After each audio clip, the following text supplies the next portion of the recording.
Welcome back, everybody, to part two, the moderately dismissive avoidant. So, I've been continuing the series to let y'all know there are different levels to each attachment style, and I'm going to go through them and identify them for you. So, this one is, as I spoke before, the moderately dismissive avoidant. This person often looks polished, highly competent, with a calm exterior. Unlike extreme cases, they are generally active in social or professional life, but keep careful distance to avoid deep emotional vulnerability. Typical behaviors or traits would be they prioritize their own independence above all else and may feel uncomfortable or weak if they are asked for help.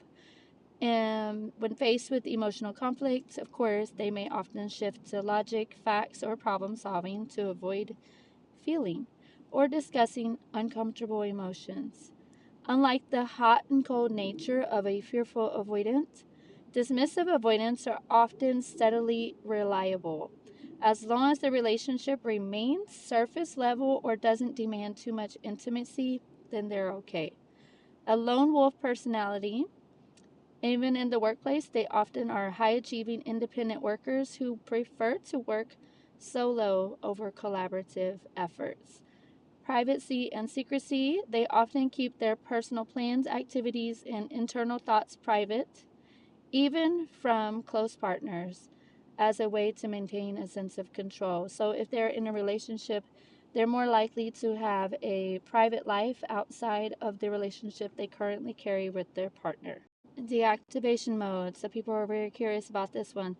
When a relationship starts feeling too close, they may unconsciously pull back by focusing obsessively more on work, hobbies, and finding small hypercritical flaws in their partner. So this is the part where they start seeing the worst in everyone else that they're close to, so they start withdrawing. It gives them a reason to leave.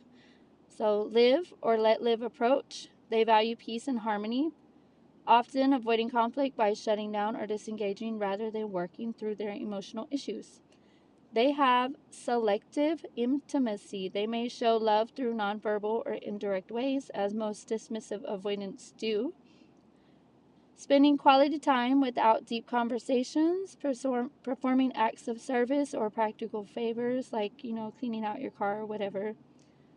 Subtle physical touches, they're not very physical, but light touch on the arm rather than intense verbal affirmations.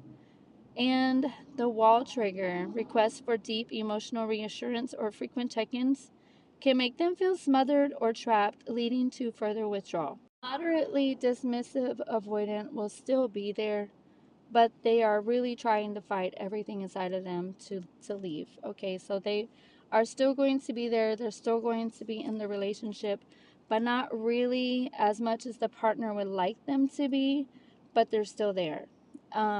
They will often check out and be doing hobbies, of course, their personal time, to avoid the conflict with their partners or even avoid accountability. And when it comes to their family, they will also do the same thing with their children. So if their child has something they need them to resolve, they're less likely to actually be involved with whatever their child is asking them to do.